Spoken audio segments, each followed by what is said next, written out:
안녕하세요. 시편을 읽어주는 남자, 이 시간에는 시편 134편부터 137편까지 살펴보도록 하겠습니다. 자, 시편 134편은 성전으로 올라가는 노래라는 표제를 가진 마지막 노래죠. 자, 120편부터 134편까지 15개의 시가 이제 성전에 올라가는 노래라는 표제를 가지고 있습니다. 자, 134편, 성소에 있는 제사장들에게 하나님을 송축하라고 요청하고 있는 거죠. 또한 하나님께서 다시 그들에게 축복해달라고 이제 간구하고 있습니다.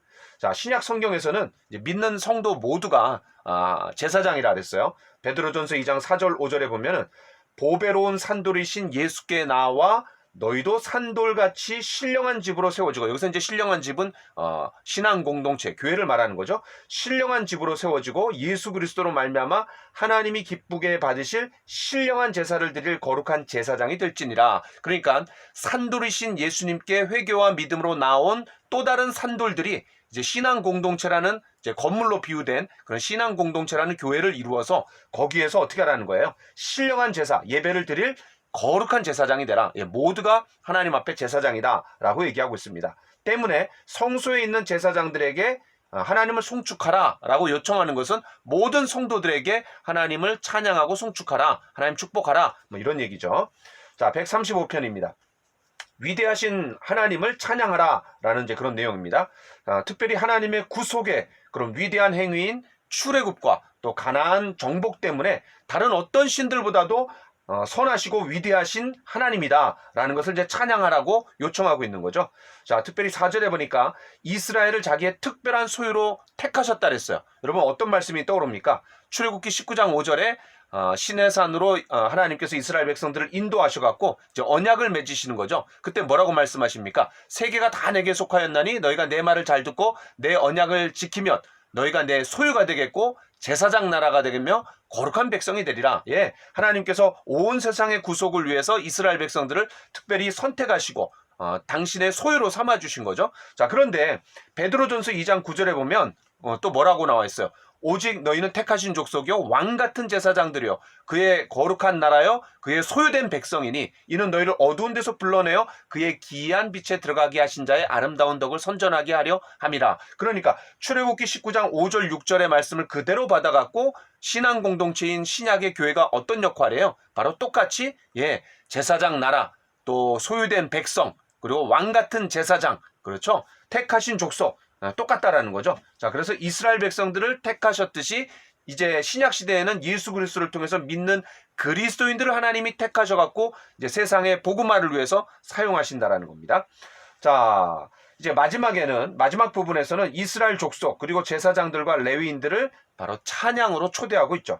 자, 신약 성경에서는 이제 모세가 이룬 출애굽과 또 여호수아가 이룬 가나안 정복보다 바로 예수 그리스도가 더 탁월하시고 뛰어나신 분으로서 그분이 이루신 십자가 구속의 놀라운 일을 찬양해야 된다라고 우리가 이제 연결시킬 수 있는 거죠. 과거에 모세나 여호수아가 이룬 일도 놀랍지만 그보다 더 탁월한 일을 이루신 예수 그리스도를 우리가 찬양하는 거죠. 자, 136편을 보도록 하겠습니다. 유명한 시예요. 왜냐하면 뭐뭐뭐 감사해라, 그의 인자하심이 영원함이로다. 요 이제 후렴구가 계속해서 붙어 있는 걸로 이제 유명한 시죠.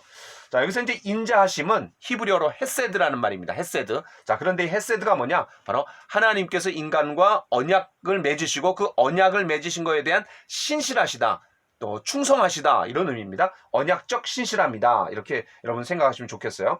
자, 특별히 이제 1절부터 9절까지는 이제 창조와 연관된 거죠. 하나님께서 창조하신 것과 연관해서 감사해라. 그리고 그 인자하심이 영원함이로다. 자, 이제 10절부터 26절까지는 구속과 연관된 겁니다. 특별히 10절부터 15절에 보니까 이제 10가지 재앙으로 이집트에서 구속해내신 사건, 그거를 강조하는 거고, 특별히 이제 10번째 재앙을 강조하는 거죠. 자, 16절에는 광야에서 하나님께서 인도해 주심, 그런 인도해 주심에 대한 찬양이고요. 그 다음에 이제 17절로 22절에서는 가나안 정복. 여러분, 특별히 19절, 20절, 아모리인의 왕 시온을 죽이신 이에게 감사하라. 20절, 바산 왕 옥을 죽이신 이에게 감사라. 예, 바로 시온과 옥을 하나님께서 무찌르신 거에 대해서 굉장히 강조하고 있습니다. 신명기에도 나오고요. 또 민수기에서 뭐 당연히 나오는 거고 성경에서 곳곳에서 이걸 강조하고 있다는 거죠. 자, 그 다음에 이제 23절부터 26절까지는 이제 하나님께서 공급해 주신 거에 대해서 감사하라, 찬양하라, 이렇게 얘기하고 있습니다. 자, 이런 구속의 절정이 어디서 이루어진 거죠? 바로 예수 그리스도께서 십자가를 통해서 이루신 것이 가장 이제 구속의 절정이다라고 얘기할 수 있는 거죠. 자, 그 결과 우리는 이런 하나님의 위대한 구속의 완성이 언제 이루어지는 거예요? 바로 그리스도가 재림하실 때. 자, 그래서 바로 먼 미래까지 그런 하나님의 인자하심이 영원한, 우리가 감사해야 될 것이 미래까지 펼쳐지는 것을 우리가 좀 생각해 볼 수 있습니다. 자, 마지막 137편입니다. 자, 읽어보시면 딱, 이 배경이 바벨론 포로 직후구나 라는 걸 우리가 좀 알 수 있는 거죠. 자, 3절에 보니까 우리를 황폐하게 한 자가 기쁨을 청하고 자기들을 위하여 시온의 노래 중 하나를 노래하라 함이라. 야, 그러니까 이 그발강가로 이제 가갖고 이 바벨론의 어떤 기간 산업을 일으키는 이제 종으로 이제 거기에 이제 끌려갔는데, 그 조롱어린 요청을 하는 거죠. 야, 니네 나라 한번 노래해봐라. 야, 이런 요청을 하는 거예요. 자, 4절. 우리가 이방 땅에서 어찌 여호와의 노래를 부를까? 여호와의 이름이 수치를 당할까봐 부르지 않는 거죠. 자, 6절. 내 혀가 입 천장에 붙을지로다.